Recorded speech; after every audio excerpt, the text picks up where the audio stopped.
আচ্ছা, তোমাদের সাথেও কি এরকমটা হয়? ঘরে যখন কিছু থাকে তখন একদম খেতে ইচ্ছে করে না, আর না থাকলে সেটা বেশি পরিমাণে খেতে ইচ্ছে করে। আমার তো এটা ভীষণ পরিমাণে হয়। আজকেই দেখো না, আমার ছানার জিলিপি খেতে ইচ্ছে করেছে।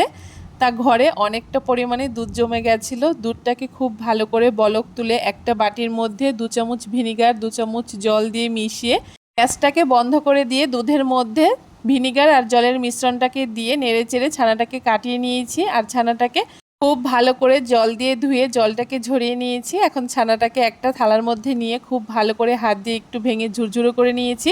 একটা বাটির মধ্যে 3 চামচ ময়দা, 1 চামচ চিনি, হাফ চামচ বেকিং পাউডার আর এখানে 1.5 চামচ মতো ঘি দিয়ে একটুখানি মিশিয়ে নিয়েছি। তারপরে ছানার মিশ্রণের মধ্যে অল্প অল্প করে সেই মিশ্রণটাকে দিয়ে হাত দিয়ে খুব ভালো করে ডলে ডলে মাখিয়ে নিয়েছি।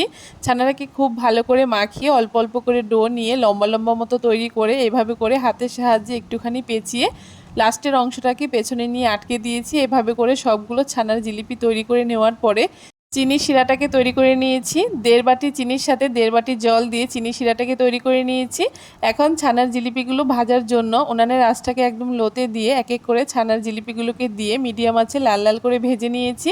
ছানার জিলিপিগুলোকে তুলে দেওয়ার সাথে সাথে এখানে চিনির রসে দিয়ে এখন ঢাকা দিয়ে 2 ঘন্টার জন্য রেখে দেব। 2 ঘন্টা পরে কিন্তু ছানার জিলিপি খাওয়ার জন্য একদম তৈরি।